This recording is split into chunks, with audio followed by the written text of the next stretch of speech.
Hello, everyone. My name is Eric Smedley from Indiana University and part of the Gamma chapter at Phi Beta Mu. And with us today, we have James Curnow. James, how are you?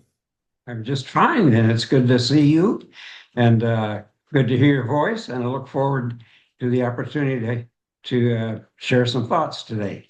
Absolutely. Well, it's a pleasure to speak with you. Like we were mentioning before, I've known your music for a long time. Revisiting too. I just listened to Mutanza. I had Oh, not yes, heard, because that's before my time, but it was the 1980 ABA Ostwald winner. Of that's correct. course, Yes. symphonic variants I've known, but I love that piece. I might have to program Oh, that soon. but I'd love to have you programming. Yeah. Yes. Yeah, that was, I actually wrote that piece to enter in the competition. Okay. And uh, I decided I needed something big. And I got the idea of basing it on a melody that came to me when I was shaving one morning, looking in the mirror. I think I got scared, and that's the melody that came out of it. So, Yeah, yeah, yeah. yeah, but it was fun writing it, and it's had a lot of play over the years. Yeah. So Well, grateful for that. I'd love to talk about that later and some other pieces here, but let's start with your those early years in Michigan when you were growing up and getting trained and what were those early experiences like? Oh, wonderful, wonderful. Band opportunities, just great band opportunities in Michigan. I was born in Port Huron, Michigan, Okay. up on the lake up there. And then my parents later, my dad got a job in Detroit, so we moved to Royal Oak, Michigan, not wanting to go to Detroit at that point. So I grew up in Royal Oak and went through the Royal Oak School music system, which was fantastic. Big bands, big choirs, big orchestras, just amazing. Wonderful marching bands, part of that whole Michigan uh, I don't know what you call it, just wonderful collection of bands and orchestras. And so I had a chance to get started there. And uh, and actually, one thing led to the other. My high school band director was best friends with Dr. Harry Beejan, who I'm sure you know that name. Yeah. And he would bring Dr. Beejan out. Actually, when I was in middle school, well, they called it junior high then. Yeah. When I was in junior high, Harry would come out and work with our band because his buddy, Russell Peters, wanted to be a part of that. So I got to know Harry a little bit then, and I was playing euphonium Yep. in that band. And he recognized something in me. I'm not sure what it was, but when I moved to high school, and my high school band director was the same person that did our middle school, junior high school, Harry would come and work our band, the high school band, before festivals, and we go and get ones every year. So it was a wonderful experience, and I saw in him something that I wanted to be. I wanted to be like him, be a part of his music, and he tried to get me to go to Cass Tech. That's when he was the band director at that wonderful Cass Tech band. But I wasn't interested in traveling back and forth from Royal Oak to Detroit to do that every day. Yeah. So I didn't do that, but became an admirer of Harry and became part of his uh, uh, group of band directors who would study him and watch him and learn from him. Yeah. And so it was a wonderful opportunity. Absolutely. Yeah. One of my friends and mentors, Marcellus Brown, is from. Oh, yes. He's younger than you, but Yeah. went to Cass Tech, and I Yes. I think Professor Beejan Michigan, moved on by then, right? Yeah, and then he went to Michigan, right? Michigan. Yeah. Good friend. Yeah. Although I haven't seen him in years, but he was a good friend. Yeah, Yeah, where did you play under his direction? I was his colleague at Boise State. Back Oh, my okay. my first job after my doctorate, I was at Boise Okay. State. Uh-huh. And last year or 2 years ago, yeah, we had, when Rodney left here to go to Florida State, we had Hmm. we had a 1 year position, and I was like, he had just retired literally that April, and Right. hey, Marcellus, do you want to do one more year here at Indiana? Yeah.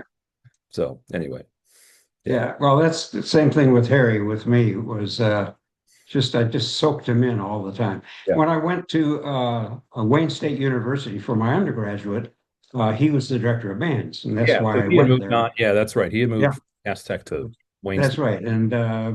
And he knew that I had been writing some for my high school band.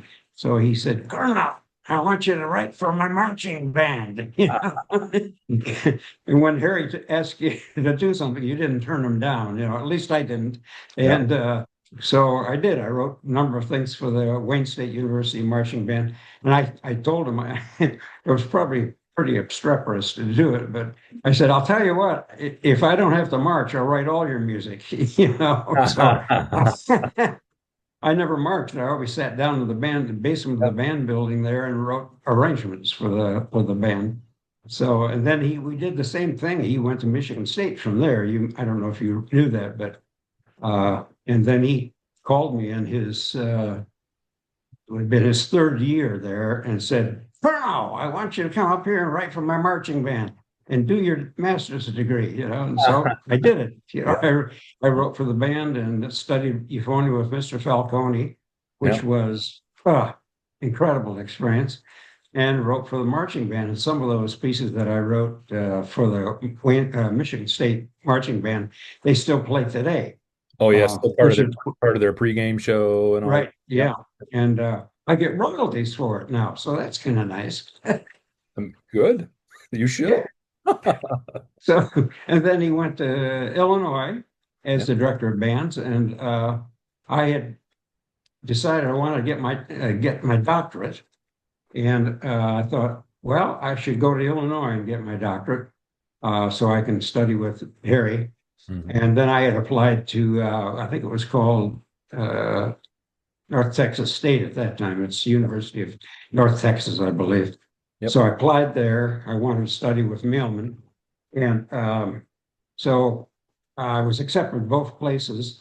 And then, I don't know, maybe a month or two later, I got a call from Harry saying that his assistant director of bands, associate director of bands, Tom Harris, I don't know if you ever met Tom, I've not. wonderful, wonderful conductor, tuba player. I sat next to him at Michigan State playing euphonium, and he played first chair tuba. Okay. So he said, Tom just died a few actually a few days ago, Oh, no. and he wanted me to come and replace him at the university. And I said, well, I'm accepted to do my doctorate. And he says, you don't need a doctorate. Yeah. Come and be part of the band program, which was fabulous. What a great program that was, or is, I should say. Yeah. So that Was was that then around, later on. Mhm. sorry, was Go that around ahead. the time Dan Parentoni came to teach there, or was that later? Yes, Yeah. Dan was there. Yeah. Yeah. And trying to think, Gary Smith was marching band director, Oh, yeah. and we had a lot of fun together, the whole crew. Yeah. And then some of the great grad assistants that came through and later got their doctorate and continued teaching.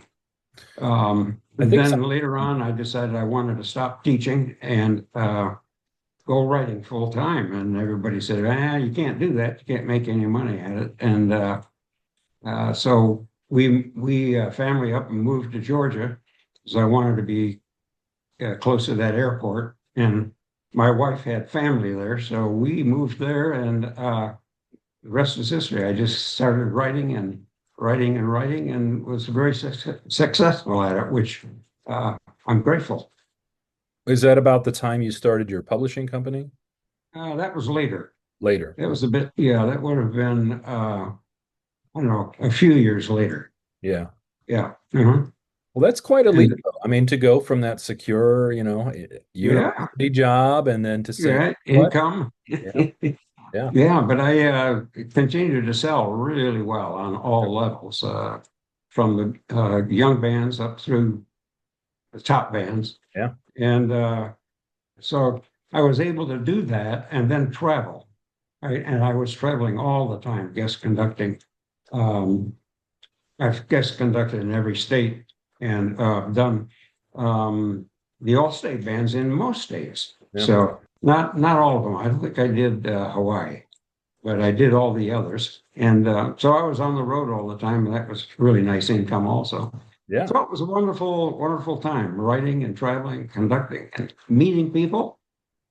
That's wonderful. Well, yeah, and I hope a lot of younger composers watch this. I here at IU work with a lot of young composers all the time. I have a Mhm. partnership with the composition department where each year I'll mentor a student or two, a composer, and we'll work on a piece, or they'll work on it and I'll give them advice. I try to Yeah. let them do their thing, but say like, I don't think that's for that kind of They work. want to throw everything in, including the kitchen Yeah, sink. exactly. It's fun though. I've worked with a lot of Yeah. students. In fact, I have a student right now who is probably one of the hottest composers for small ensemble bands, orchestras too. He's teaching at Wheaton, but Okay. he's just doing extremely well. His name's Sean O'Pebolo. Oh, He I doesn't, played his music. His music's great. Yeah. yeah, yeah. So he doesn't write for band. He did, he He did. has, He's but written a few pieces. The first time I yes, encountered him with Marcellus. Marcellus played one of his yes, pieces when I was there. We played at CBDNA National in Washington. yes. Yeah, Yes, played one and of his. Sean Speece was on there. Yep. Yeah. Well, since then, I'll tell you, he has just exploded Yeah. as an international composer and commissions all over the place. And Yeah. so that's one of my kids that I work with, and it's so much fun. It's so enjoyable to see them succeed and see the light bulb go on. Yeah, and things, well, maybe they're not. Maybe are they different now? Are they it seems like it's very different now than it was when you were coming up, but maybe it's the same. Maybe you still have to it's all about connections and about, Yes. yeah. Yeah. They always say a lot of times young composers will say, well, I want to do what you do. I want to write full time. And I say, well, it took me years before I started writing full time. And I taught full time before that. So it wasn't something that just happened. It was a lot of work, Yeah. studying and improving my skills as a composer. And every place I could learn, I learned. And so it's just, it can be done, but it's a lot of hard work. Yeah. One of the things I love about your music is it's fun to play. It's enjoyable to play as a musician, and you write very idiomatically, I think. It Mhm. fits on the instruments. Like Oh, how do you think that came about? Was it just studying orchestration, or did you have a particular mentor? Was it a Harry Bejan thing, or was it? yeah. No, Harry, I studied conducting with Harry, Yeah. not composition. But still, like But being in his bands, you knew kind of what he liked and didn't like, in terms of, I'm sure, that may have. absolutely, absolutely, yeah. And you learn. I'm the kind of person that, in fact, I got in trouble with Harry one time. I was playing euphonium in can't remember Michigan State or Wayne State. And oh yeah, it was Wayne State.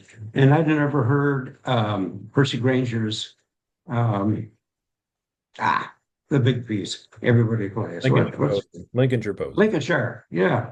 And that first movement started off with that a lot of notes in the clarinets are just going right through it, no problem whatsoever. And I was just listening to that, and I couldn't stop listening. I was supposed to be playing. Yep. He says, "Colonel, you're supposed to be playing." And later I explained to him that I'd gotten so taken up with this wonderful sound. I wanted to figure out how they were making that sound.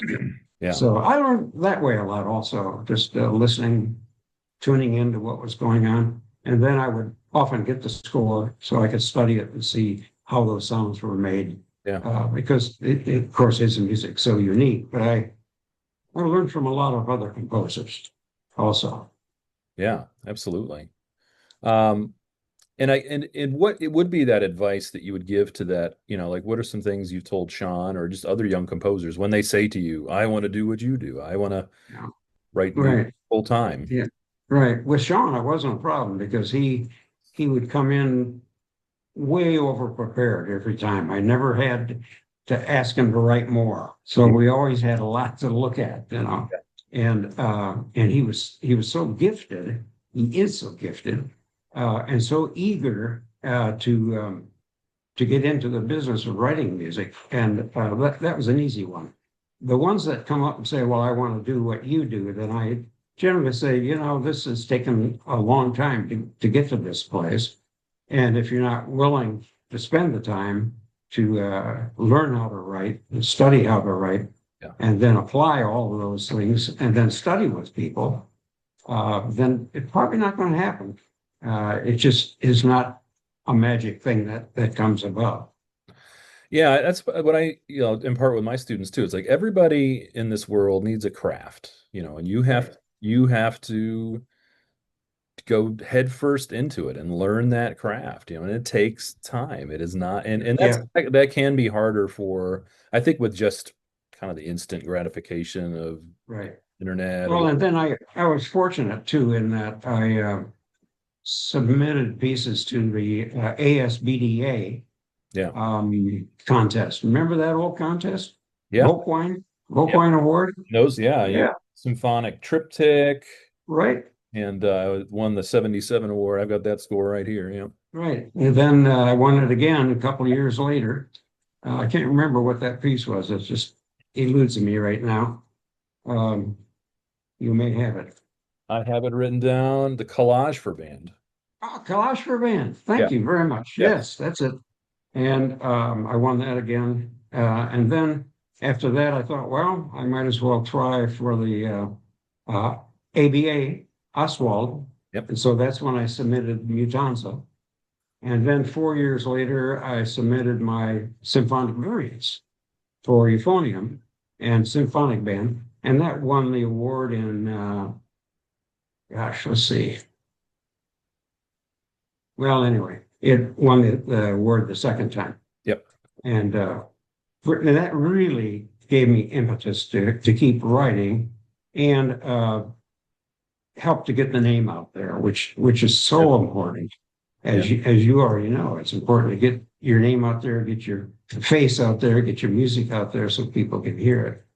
And then the next a few years later, I entered the Coup de Vent. You familiar with that? I am not actually. Yeah, it's COUPSDEVENTS, and it's Okay. in France, Okay. but it's international competition. Okay. And somehow I found out about it. I can't remember, but I had written a piece called Lochinvar for symphonic band, Yeah. and I thought, well, this fits their guidelines, and so I sent it in. It won the competition. Had a really nice award that went with it. And then they flew me, and then I paid for my wife so she could go. And we flew over to Paris, and then we stayed a little bit, and then we flew to Le Havre on Mhm. the coast. And they had a big festival and played the piece, and one of the great French bands, so it was really a special time. And then after that, we took some time and flew to England. We had a friend that had he called it a barn cottage, but it was much more than a barn cottage. And he let us have it for as long as we wanted it. So it was a really nice trip. And I felt good about my Lochinvar getting an opportunity to be heard there. Was that one of your first international experiences then? Or Yes. yes. Well, my first international experience winning competition. Okay. Yeah. Yeah, my pieces had been played in Europe a Yeah. lot before that, so the name was familiar, which helps. It's Hmm. looking through your career, it seems, there's been a lot of, international connection, a lot of you people playing your music overseas, you going and working Hmm. overseas. Talk about that and I think here in America, the United States, we can get so tunnel visioned, and Hmm. from the first part of my career, I was like, I don't pay attention to what goes over in Right. Europe. It's unfortunate. It's Yeah, unfortunate because there's a lot of great music yeah. And I recently, that, I went to a WASB and I went, and I did, yeah, I was like, yeah, there's really great things happening here. Yeah. right. And it doesn't get played over here. Yeah. There was a period when we had Curnow Music Press that we handled the music of DeHaas. Actually, Oh, okay. Curnow Music Press was a branch off of DeHaas Music. And so they helped to start the company and run the company. and they printed all our music over there because they already had printing presses and the whole distribution thing going on. But uh, yeah, I was also very active in the brass band field, and still am. And I had a lot of pieces published for brass band over there before really had a lot of symphonic music for band played over there. So it was a kind of a drawing card, one for the other. And so I got well known in brass band fields and in the concert band field as well. And my brass band music still played Yeah. um, all over the world, which is nice to have that also. And those bands, those brass bands in Europe and in England are incredible. Sometime you have to go to the what's it called? The North American Brass Band Competition. Yeah, yeah, yeah, yeah. I've heard of it. NABA, I have never been. Yeah. NABA, yeah. You got to go sometime. Yeah. You're a trumpet player. I'm a trumpet player. I You still won't play a believe. lot too. Yeah. You won't believe what these people can play. Yeah. They just grow up like that, so it's not even a second thought. They didn't play all the notes. They're I playing all played the in I violin parts. Yeah, I played in a few and when I was out in Washington in Seattle, Yeah. I went to the University of Washington for my doctorate and I Oh yeah. conducted a band out there and got introduced to that world and yeah, Yeah. loved it. It's, Those part, you're right, those, first and oh, second cornet parts are woo. yeah. Oh, Yeah. and the euphonium parts, Yeah. they give the low brass a chance to do things that they never get to do in wind band music, or seldom get to do, I should say. But anyway, that was part of the whole thing, and I won several commissions over the years for brass band music, and Yeah. still do. So feel very honored to Yeah. have that all happen. Well, and you when you lived in Kentucky, Mhm. how long did you live in Kentucky? Well, we were there 30 years off and on. We were there when I was teaching at Asbury University, Yep. liberal arts college there. And by virtue of the fact that we had a lot of Salvation Army brass players go to that school, Yeah. it wasn't a Salvation Army school, but they just happened to go there to go to school. We had our own brass band, which was really a very excellent brass band. And I wrote for them a lot. So that was another opportunity I had. And well, the concert band played for the Michigan School Band and Orchestra Association in Hill Auditorium one time, which was a big break, at that point. But anyway, um, yeah, and I got connected with the Lexington Brass Band, which Yeah. is a Yeah. yeah, very good Hotbed, brass it's been band. a hotbed of brass band activity in that area, it seems. Yeah, and then the Great American Brass Band Festival. Yep. Of course, I had a lot of pieces played there. Yep. So it's been wonderful, all these different connections that we make. And that's another thing for young composers is you need to make connections, you Yeah. know, and not on purpose. I mean, just enjoy people, get to know them, make them part of your connections, and then keep in touch. That's the thing. Just, It's hard yeah, for young yeah, students. It's, don't send the cold, email. Here's all my music, but I would love you. right. It's you do need Okay. to form relationships at a convention. Say like, hey, Yeah. why don't you grab some coffee or whatever, like, Mhm. yeah, you have to. Yeah. Make connections. Yeah, Yeah, that's for sure. And I've absolutely. been fortunate to be able to do that. So it's great. Speaking of, you mentioned something with the brass band, with, the low brass, where, Mhm. it can be stereotypically, especially in younger band music. I think, a young low brass player coming up doesn't get to play the melody very often, and their parts can No, be very, pedantic almost, and right. is Mundane. when you write for that, is that something you think about when you're writing for, a middle school or a high school, like that kind of piece that that's going to be played in that setting? Sure. I try to do it at the lower levels too, Yeah. giving the low brass, low woodwinds a chance to have the melody. A Yeah. lot of times pieces are published and it's all the higher octaves that play the melody, and the others are playing the accompaniment always. And it gets really tiresome. And it's not very challenging for them either. So one of my mm, concepts that I like to promote is let's give the low brass, low woodwinds a chance to also do the same. And you'll capture their interest a lot more if you can do that. So, Absolutely. Yeah, absolutely. I mean, that's one of my pet peeves when I, judge bands now and with some repertoire. There can be some stereotypical things or things to hide, well, okay, we don't want to give them too right. much over here. We'll keep, Yeah, but you're forgetting that you're developing musicians too. The music right. playing, that's what they need to do. Back in the day when you were coming up on the euphonium, you probably had Yeah, really tough stuff. People are like, no, why don't you take a look at this and this and this, right. and it made, Yeah. you know, At the yeah, same time I was playing in the high school band, I was playing in a Salvation Army brass band that was really terrific. And yeah, I had all these great euphonium parts, and then I'd go to school and have very secondary parts or, yeah, nothing challenging. yeah, And so it was a challenge to stay with the concert band. And I'm glad I did because I learned so much about it at the time. yeah, absolutely. Yeah. Yeah. So you mentioned, I mean, your brass writing.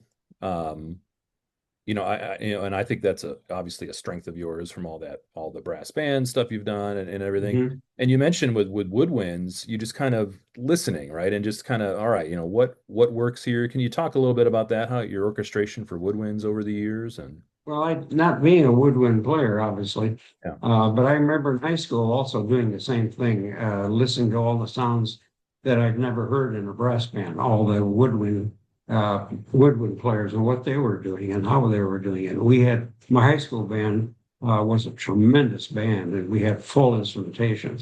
So I was hearing oboes and bassoons and all those wonderful instruments that, well, we didn't necessarily hear in junior high school.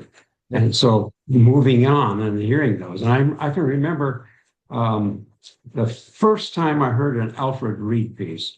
I think I was a freshman in high school, and our solo alto saxophone was a tremendous player, and he played Alfred Reed's sax solo with it was just a ballad. Well, in fact, that's ballad. That was the name of the oh, okay, solo. yeah, Yeah, it was beautiful, absolutely beautiful. I was hearing all these colors, I was thinking, well, how did he get that color? What did he yeah, combine to make that happen? And so it just blew my mind because I'd never heard those colors before. yeah. So that was a great opportunity as well. So who are your main composition teachers there at Michigan State? Um, well, I took some classes with Jer Husserl, Okay, which really helped me to break away somewhat from the tonal yeah, and move in other directions, good. He was a very good teacher, and also helped me learn different types of composition that I hadn't worked with before, sure, which was very good, and also helped me with orchestration. And so that was my main emphasis there was with him. I wasn't a private student of his, but I was because I was there music ed and music composition both, yeah, and left with a degree in both. But he was a good teacher, and I enjoyed studying with him. I don't know if he even remembers me, but yeah, I fell right into his class and just loved every minute of yeah, it. It was a whole year class, and everything in there was helpful and useful. yeah. Now, And then, yeah, go ahead.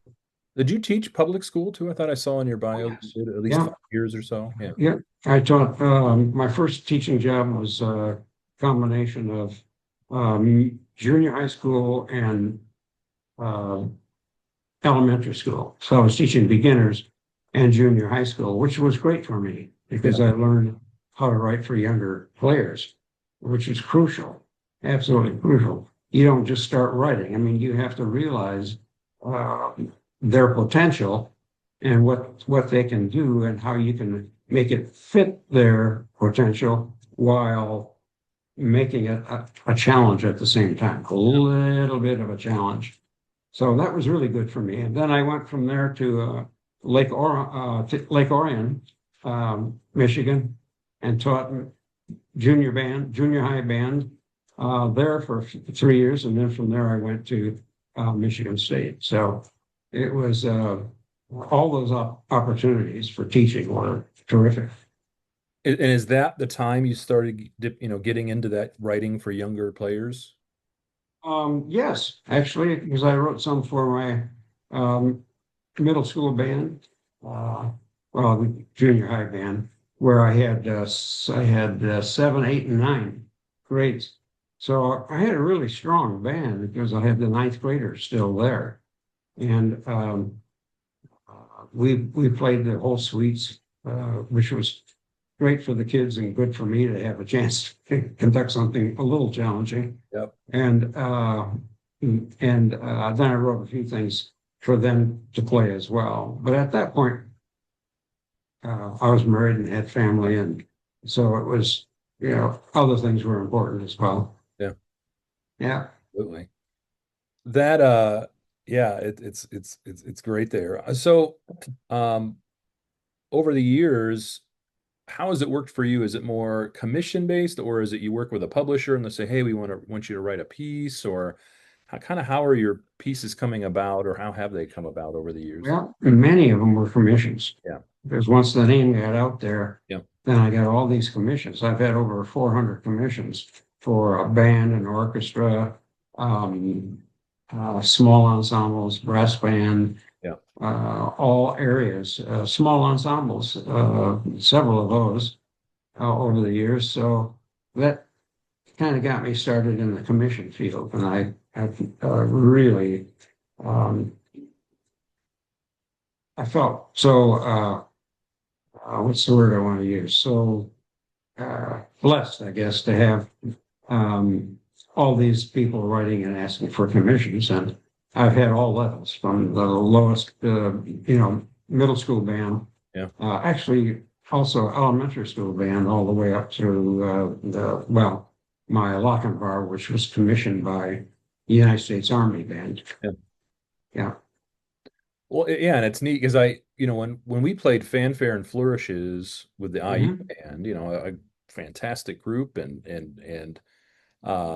in my head, I was like, oh, it was as a player, I was challenged, but that was intended for younger band, right? Or Yes. yeah, Well, I did two versions. I did the first version was for brass band. That yes, was commissioned by the brass band of Lucerne. yeah, And then someone in the United States, and I can't remember his name now, high school band director, wrote to me and said, is there a version of this? He had heard it, I guess, on the internet, I suppose. Someplace he heard it. He said, is there a concert band version of this? And I said, not yet. And he said, are you interested in writing one? I said, sure. I said, does this sound like a commission? He said, yes, I'll do a commission. And so I commissioned it for his band, and then it got published for concert band through Curnow Music Press. And then since I had done a lower level for brass band of that same piece, Fanfare and Flourishes, so there are two versions for brass band. And then I decided I would do another level for of the concert band version, and that took off like crazy because everybody there were a couple of middle school band directors that called me and said, can you rewrite that for elementary band? We want to play it with our students. I said, sure, let me look at that. And I did, and we published it, and it was very successful. So, all those opportunities just come along, and people, the band world is a wonderful world. hmm The communication between band directors and willing to step up and do things and encourage young composers and play their music, which sometimes is a problem. They just don't want to play the music that's coming out. But I had all this fortunate time people writing and asking me to write music for them. So, and I've had a chance to write all kinds of things for whatever, whatever. And then my Fanfare and Flourishes, I also wrote it for our youngest daughter's wedding. And I did it for brass quintet and organ. It was a Sharpay. And Yeah, the theme right there, wasn't it? Yeah. yeah, and we published that and it did very well. So, just a lot of opportunities. Yeah, You got to jump on those opportunities. So, absolutely. yeah, yeah, yeah. So obviously you've worked with many conductors over the years. Hmm. Why don't you talk about some special experiences, whether they be overseas or any kind of things that strike you? I can try and narrow it down if you want. I know there's been many, but Yeah, I worked with a number of the military bands in Europe. And it's interesting because the military bands do not have military conductors for the most part. oh, They are specially hired conductors, professional, they call them, professional conductors who are hired to conduct those bands. And as long as everything's okay and going along well, then the conductor stays with the band for long periods of time. And I had a chance to meet some wonderful conductors working with, um, well, mostly concert band, I guess, and then of course some brass band as well. Uh, Very gifted, talented conductors who, again, I always watch. I watch every conductor I ever see. What can I learn from this? What can I not learn from this? Do I want to learn that? And so I've worked with the Dutch military bands. I've worked with um, uh, the Belgian bands. hmm I worked with the French bands, and they're just great musicians. I actually worked in, um, yeah, mhm. Yeah, Lithuania. My wife is helping me here. Okay. Lithuania. I did a full recording there with a Lithuanian military band. Great band, great players. The problem is they don't have very good instruments, so they have to work through those. And you'd be amazed what you hear if you could see their instruments. Yeah. And I was just so enamored by what they were doing and what they could do. So um, and they were great to work with. Just and then the Belgian band, I did the Belgian Navy band, um, Marine band, and the Army bands. And I would go over and spend a week and rehearse and then record a lot of our music for Criminal Music Press. And that was a connection really through the Haas. Okay. They use those bands also for their Yeah. music. But I'm not sure many people even know our recordings. We have so many wonderful recordings, great playing, just super solos and soloists on all the instruments. Yeah. I can remember with the Lithuanian band, it was so cold in the building, and I don't know if they just didn't have heat or what it was, but it was cold. Do you And remember the year you were there? oh golly, um, no, it would be on that Lochinvar recording. Okay. I can't Well, remember. obviously it was post Soviet Union, right? Yes, Yeah. and that was a big part of the problem Yeah. because all of the really good equipment had vanished Yeah. with the Soviets. Yeah. And so they were playing. I remember looking at the one guy playing the clarinet, and he had the spit wads chewed up and stuck into his keys because they didn't have pads. They couldn't get to them. Oh, And the Haska, when I went over, they gave me a bunch of percussion mallets yeah. and said, when you get with the band, give them to them because they don't have any. And so I gave them all these mallets, and they loved it. And they had really good players, but they But they just were didn't have musicians, mallets. right? I mean, yeah, I mean Oh that's yeah, I've spent some time in Poland and in Russia, yeah, and it's just baked into their DNA almost. I mean, yes, they really wonderful impressive players. players, yeah. Yeah, yeah. And what was I going to say? Anyway, those were great experiences working with those bands and getting to meet those people. Oh, I know. When I was working with the Lithuania band, they had a interpreter to help me communicate with the band, and the interpreter didn't know any musical terms.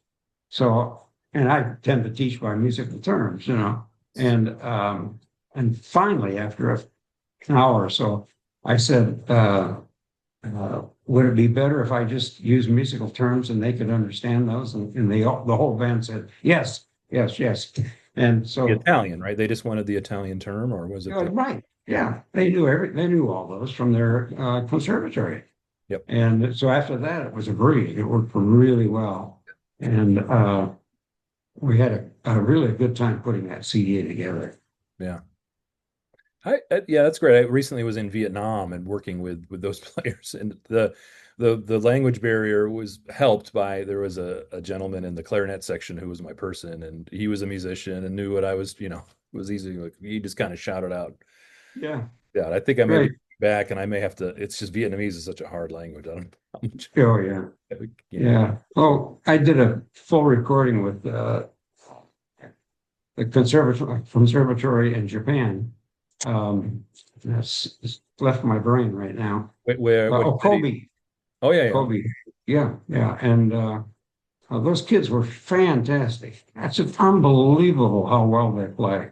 And when I knew I was going to be there, I learned the three greetings for the day: Yes. morning, noon, and Yes. night. Go I morning, just read everybody. it. Yeah, great. And then they expect me to say more, which I said, that's it. Yeah. Yeah, yeah, But yeah. I had such a great time with those students playing. And in between, they had a building with at the top was a big rehearsal hall, but there were no rooms other than that, other than a couple of teaching rooms and everything else. The kids in between rehearsals would stand on the staircase all the way down the staircase and rehearse, through their pieces.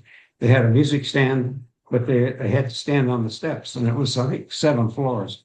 And I'd walk down, and they were all whittling away on the music, trying to get it right. And I thought to myself, I wonder how many of our kids would bother to stand on that staircase and not look for a practice room. So I didn't have any practice rooms, but the band was really fabulous. Yeah, And I also, spent some time in okay. Japan near Kobe and Osaka, and there was a high school, and we, very, very good. And how many hours a week do you guys practice? That was the question. Mm, They said we practice 80 hours a week, and we're like, no, you okay. practice. But then they went through it. We get there in the morning, 6 to 8, Yep. 8 a.m., and then we go to lunch, and then we're there after Right. 3 p.m. to 9 p.m., and then we're there on Saturday, 9 to Right. and On Sunday. Sunday. And it was Yeah. like our Yeah. in America, to get kids to do. I mean, it's just a different philosophy. I think there in Japan, Right. the community Right. raises the children too. If they're doing Yeah. that, that means they're not in Yeah. trouble. They're not getting, they're Right. Yeah. Good kids. yeah. And all our kids are good too. It's just like you say, a Well, it's different just different. philosophy. Yeah, it's just different. I don't, Yeah. I think it mostly would be parents. I'm not going to let my kid be gone that long. Yeah. Right. That's way too long. Yeah, But absolutely. some great experiences over the years working with all types of ensembles, different parts of the world. So I'm very thankful for that because it's really helped me develop as a musician. And I continue to develop. I'm 82 at this point, and I never stop learning. I always try to learn Yeah. I watch rehearsals, and I like to listen to what they say and um, see if I agree or I don't agree or what can I learn new. Yeah. So, You remind me a lot of my mentor, Ray Kramer, and just the kind of yeah, his, yeah, to this day, doesn't matter. He's learning, he's doing his thing. He's, yeah, just like he yeah, was right, in yeah, 1960 when he was an undergrad, or, it's like he's got, yeah, yeah, yeah. yeah. Ray and Molly are very good friends, although we haven't seen them in a while, but they still remain good friends. They stayed with us in Atlanta when we lived there. Oh, wow. One time they were heading maybe out to Colorado, I can't recall, Yeah. but they stopped in for a few days. Yeah, they're just wonderful people and fun to be with.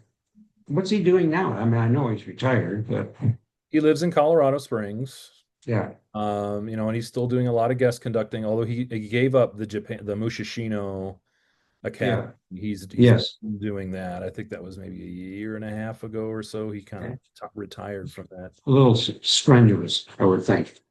Yeah, just the travel and Hmm. I mean, he's Hmm. still so active. He'll like climb mountains and he'll He get a got his knee. knees fixed. He got his knee replaced, and Yeah. and I think he's coming out for homecoming this year. He hasn't been here in a few years, so I'll get to see him. And I think he's going to guest conduct my band in March. Um, so we'll get to see him work. Yeah. By the way, your accompaniment and solo on the symphonic variants, he's a wonderful player. Yeah, And now is he undergrad? he was undergrad in that recording, and now he's in grad school. I think it's Cincinnati. Oh, okay. But I have to Yeah. look. Yeah, he's very talented. We've Is got, he going totally performance or yeah, that's what he wants to do. okay?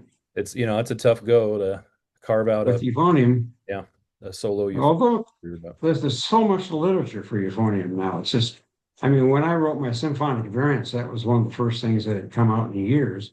Yeah, And it was so difficult that people couldn't play it at that point. It took a few years before they could get it under their fingers and play it.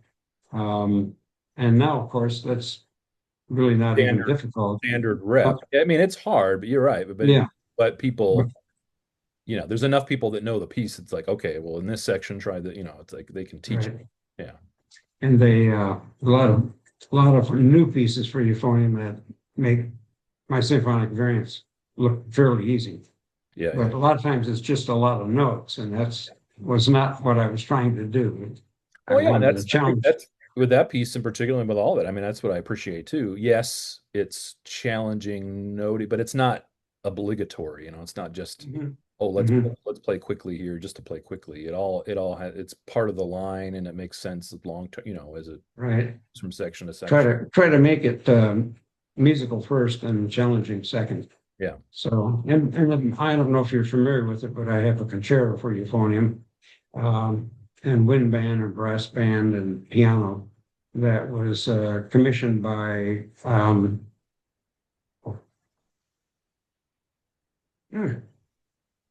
with the Navy band for many, many years. Oh, Great player. I can't, sorry, that's, what's that? Oh, Roger Barron. oh, yeah. Yeah, we premiered it in Italy at the Tuba Euphonium Association meeting there in Riva del Garda. And that was a terrific experience too. Yeah. And Roger premiered it. And then I was commissioned by the Tuba Association, the Euphonium Association, to write a piece for the competition that they have every year. And that's, uh, come on, Jim. Uh, uh, Four movement work, uh, something about Falcone. It's, oh, yeah, Symphonia, I think, Dave Falcone. Okay. Right now, yeah, that's fairly large scale work and it's Yeah. difficult to play. Phil Frankie from the Marine Band premiered it. I don't know Oh, if you knew that name or not. Phil was a great player. yeah. And then I have a couple smaller tone type pieces that they get a chance to just work on tone while playing it. Yeah. It's for special occasions, but I've got four or five, and I have two tuba solos that are moderate. Moderate could be teaching pieces for university Sure. freshmen. Then Is that a world that you still kind of swim in the low brass, the euphonium tuba world? yeah, I try to. Yeah. I'm not at the conventions, but I keep in touch with a lot of the guys, Yeah. Parentoni and Marty Erickson. I don't know if you know Marty. I know that name, but Yeah, he was Navy band. Dan just retired. I heard that. Yes, He and was that kind of was all, it that was was like last. Was it April, last April. spring? It was this spring. He was all of a sudden, it was April, and he said, I'm hanging it up. well, they did a buyout kind of thing. And yeah. So, Yeah.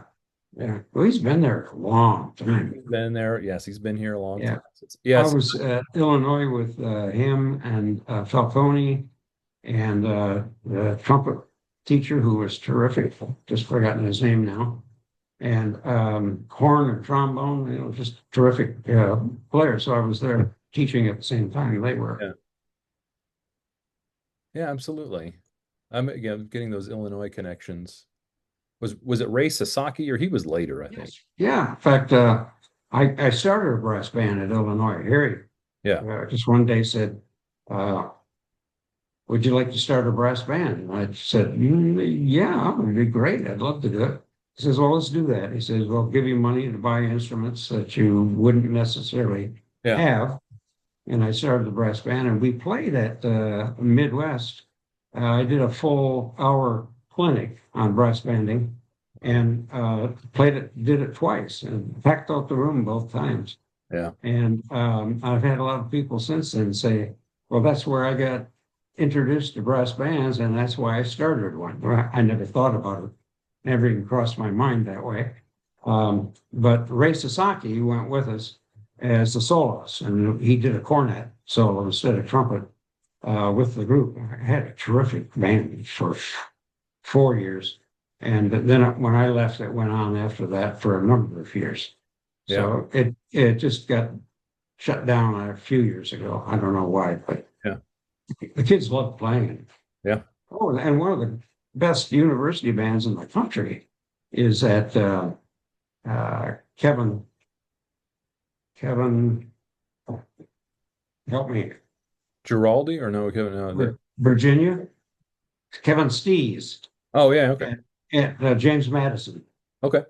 As soon as he left college, he got that job. He started a brass band. Now they have two brass bands there, and he wins the competitions every year. So Yeah. it's just the kind of thing that you never think about that it spreads like that, your influence in all kinds of banding, all kinds of ensembles. So I have nothing to complain about. Well, yeah, I think, yeah, what a proud career that you've had and continue to have. And just, Yes, and you're that's right. I mean, right. you don't know who you touch. I mean, really generations of generations of conductors and players. And Yeah. it's really Composers.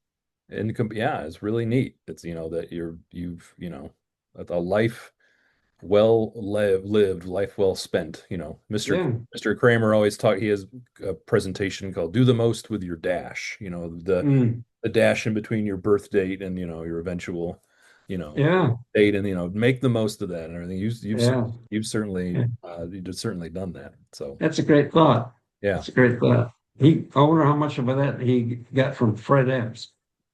I bet you he did. He and Yeah. Fred were here, well, at Iowa, and Fred hired Yeah. him here in 1969. Yeah. Did you know Fred? I never did. Because that was before my time. I'm 50. No, he, Yeah. yeah, he was a great man. He passed away in 84. So, Right. uh, Right. He was a great teacher. And of course, Ray had the privilege of studying with him yep. and then working with him for several years before he took over.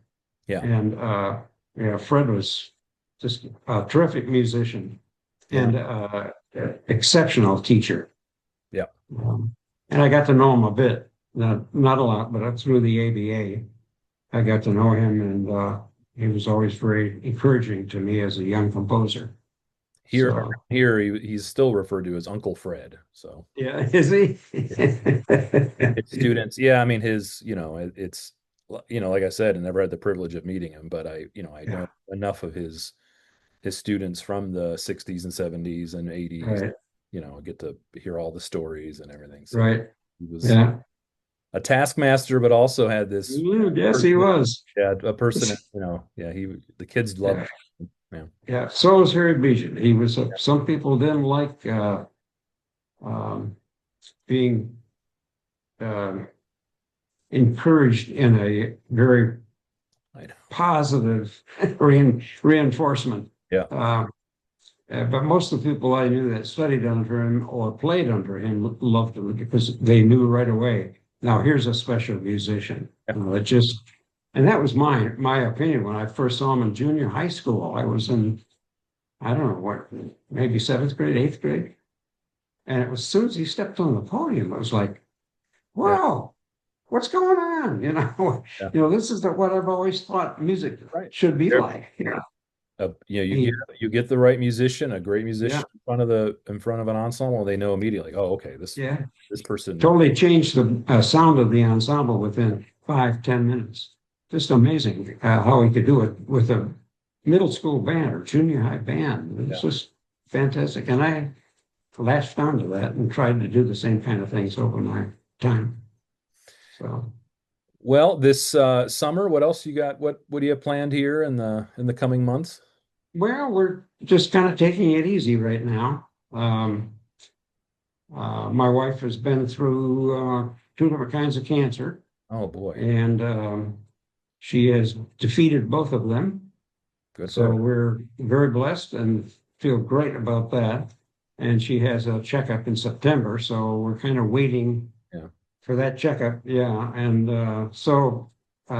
we're not really doing much as Well, far as music goes. that's Yeah, fine. It's yeah, yeah. enjoy North Carolina and all that. Yeah, oh, it's lovely. Great. Yeah, and our oldest daughter and her husband, their four children are great grandchildren, and their four great grandchildren are our great grandchildren are here also. So we have all those. In fact, we had a Plenty to do. Yeah. big Yeah. birthday party last night. So Yeah. it's great to be here. Yeah, we have a daughter and her husband and our granddaughter Bixby who live in Dallas, and they're musicians and teach and play and all kinds of things Yeah. in music. And so we get to talk to them quite often on Zoom, but and occasionally get together. Either they come here or we go there, Yeah. and so it's a wonderful thing to have family close. Yeah, absolutely. I hope Yeah. my daughter's in high school band now, and I Oh, is she? gonna pick her up soon here from her band camp. But yeah, hope that Oh, yeah. wants to be a band director. So, but I just, I'm kind of like, What's well, she play? she's a trumpet player. Trumpet player. Yep, Okay. Well, that's not unusual. I know. Yeah, I know. Did Yes, you start her? I, you know how it is with kids. At first, she did not want Mm, to do trumpet because it was, mm, I did it, and we're kind of. I don't teach her. She has a private teacher that we've had for the past couple of years. She's in ninth. She's mm. going into 10th grade now. It's a lot better, I think. Oh, it is. Because Yeah. even the other day we were, I was practicing, and she came in and she's like, "Hey, do you want to play some of my marching band show music?" I'm like, "Okay," but even then, it's like she just gets, it's like oil and water, Yeah. I just have to be a dad. Yeah, that's right. Yeah, you don't know anything. You're my dad. Exactly. Yeah, I started out trying to teach her son trombone, Yeah. and that didn't work too well. Sometimes he practiced, I just holler down the stairs, put some air through that thing. A few years later, when I I was know better. Yeah. few years later, when I was practicing, trying to get my chops going, I'd hear from the basement, put some air through that thing,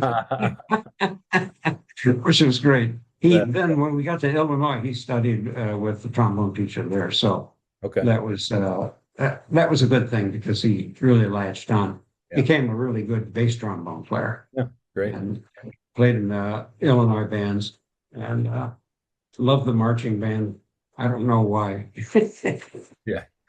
I had very little If he interest. was in Gary's band, Gary made it fun, I'm sure. So, Oh, he did. Yeah, absolutely. And at that point, when we were there, they were actually going to bowl games, yeah. and they hadn't done that for years and years. Illinois football and Indiana football have a lot in common. So, Yes, yes. I don't remember when Indiana was a really strong football team. Now, yeah, in the mainly the 80s.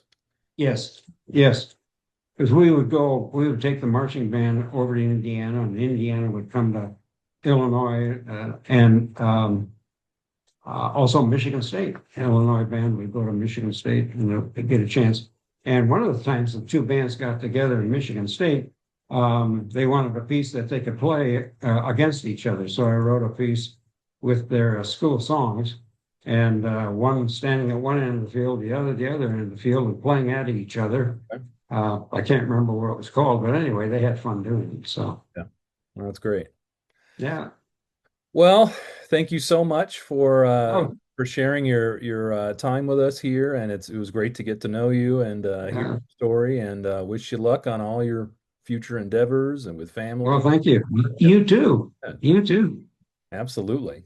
Yeah, and thank you for the privilege of being part of this project because Absolutely. I think it's a wonderful thing. I think so. And